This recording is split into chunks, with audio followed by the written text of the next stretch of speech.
Saudara, tiga capres dipastikan siap tampil dalam debat ketiga malam nanti yang akan digelar di Istora Senayan, Jakarta. Bagaimana persiapan mereka dan seperti apa persiapan keberangkatan mereka jelang debat ketiga malam nanti? Kami akan ajak Anda untuk melihat langsung. Ada jurnalis Kompas TV, ada Triksi Valencia dari kawasan Kebayoran Baru Jakarta Selatan, ini dari capres nomor urut 02. Ada juga di kawasan Cilandak, ada Dipo Nurbahagia, saudara, untuk melihat keberangkatan capres nomor urut 01, dan terakhir ada Niputu Trisnanda di posko TPN di Menteng, Jakarta Pusat untuk jelang keberangkatan capres nomor urut 3. Kita ke Dipo terlebih dahulu. Dipo, seperti apa persiapan Anies dan juga bagaimana jelang keberangkatan ke Istora nanti? Ya, sudah dikonfirmasi, Baim dan juga saudara, bahwa calon presiden nomor urut 1, Anies Rashid Baswedan, akan berangkat ke Istora Senayan, Jakarta dari kediamannya di kawasan Lebak Bulus, Jakarta Selatan. Tadi kalau kami lihat dari luar memang ada beberapa agenda internal yang kemudian dilakukan oleh capres nomor urut 1 tersebut, tetapi tentu karena agenda internal kita tidak bisa mengeksplorasi terlalu jauh. Tetapi kalau berbicara terkait dengan persiapan, tentu sudah dapat dikatakan 100%. Ini juga yang sebelumnya sudah disampaikan oleh juru bicara Timnas Amin, Billy David, yang menyebutkan bahwa sejumlah persiapan sudah dilakukan secara matang, bahkan salah satunya adalah terkait dengan pengaturan jadwal kampanye. Pada hari ini tidak ada jadwal kampanye yang kemudian dilakukan oleh Anies Baswedan, bahkan kalau kita tarik ke belakang, sejak tanggal 3 Januari 2024 merupakan agenda kampanye terakhir Anies yang dilakukan di luar Pulau Jawa, yakni di Sumatera Barat. Nah, untuk agenda kampanye pada tanggal 4 Januari ini dilakukan di Pulau Jawa, tepatnya di Jawa Barat.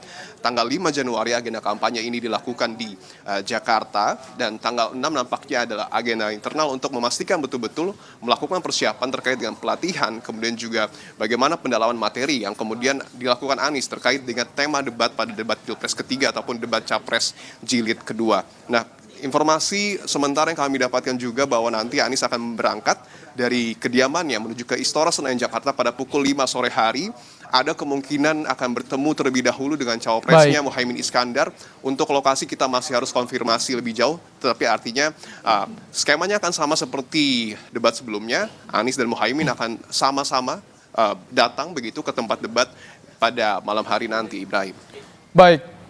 Selanjutnya kita menuju ke Triksi di Kebayoran Baru, Jakarta Selatan. Seperti apa persiapan Prabowo jelang debat malam nanti, Triksi? Ya, Ibrahim, kalau Prabowo Subianto selaku calon presiden dari paslon nomor urut 2 memang hari ini tidak melakukan agenda apapun yang bisa diliput maupun juga kegiatan-kegiatan di luar dari debat capres pada hari ini yang nanti pada pukul 7 malam akan berlangsung. Tadi kalau kami mengkonfirmasi memang saat ini hanya mempersiapkan diri, beristirahat, kemudian kembali mereview apa saja yang sudah dipersiapkan dari data-data, informasi yang memang juga sudah dikumpulkan terkait debat nanti, yakni yang bertemakan dengan pertahanan, keamanan, hubungan internasional dan juga geopolitik, yang kita tahu bahwa ini juga menjadi salah satu tema yang juga sudah dikuasai oleh Prabowo Subianto. Nah, ini yang nanti juga kita akan lihat apakah memang ada hal-hal baru yang nanti akan diungkapkan ataupun disampaikan. Kalau kita berkaca pada debat sebelumnya atau debat pertama dari para calon presiden, memang Prabowo Subianto ini tidak banyak menyerang ataupun juga memberikan pertanyaan-pertanyaan yang mengaitkan dengan capres-capres lain. Tadi kalau kami konfirmasi dengan Ketua TKN yakni Rosan Roslani, apakah memang ada trik lainnya, karena pasti akan ada serangan-serangan maupun juga akan ada hal-hal baru yang akan diungkapkan pada debat pada hari ini. Dikatakan bahwa nanti akan ada sedikit agresif, akan ada sedikit yang berbeda ketika Prabowo Subianto akan tampil pada debat capres pada malam hari ini. Jadi kita akan nantikan bersama seperti apa hal baru ataupun juga kekuatan-kekuatan yang nanti akan disampaikan ataupun juga ditunjukkan dalam debat capres pada malam hari ini. Ibrahim. Baik, kita langsung ke Putu di Menteng. Putu, bagaimana persiapan Ganjar jelang debat malam nanti?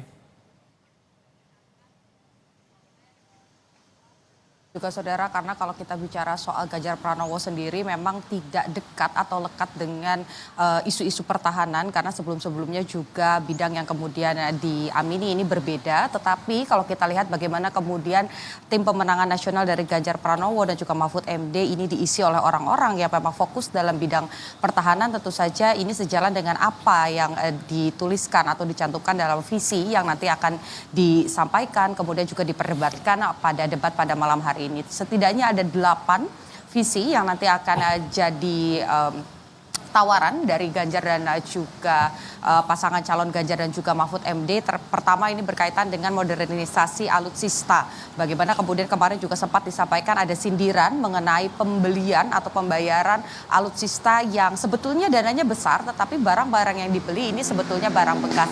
Ini juga sesuai dengan poin lain yang coba ditawarkan oleh Ganjar adalah terkait dengan mendorong produktivitas di dalam negeri. Kita tahu kita punya Pindad salah satunya untuk kemudian menambah produksi di dalam negeri atau juga tidak menutup kemungkinan menjadikan Indonesia ini sebagai industri pertahanan yang bisa ditawarkan ke luar negeri. Dan yang kemudian disampaikan oleh Ganjar juga ini berkaitan dengan kesejahteraan SDM, fasilitas, dan terkait dengan siber. Nah, nanti kita nantikan Ibrahim dan juga saudara bagaimana kemudian tawaran yang disampaikan atau bentuk oleh pasangan calon Ganjar dan juga Mahfud ini dalam perdebatan nanti. Apakah memang berhasil menaikkan elektabilitas suara publik atau justru bisa berbanding terbalik. Kita nantikan bagaimana nanti. Ibrahim. Terima kasih Niputu Trisnanda untuk laporan Anda. Sebelumnya ada Triksi Valencia dan Dipo Nurbahagia. Terima kasih rekan-rekan untuk laporannya.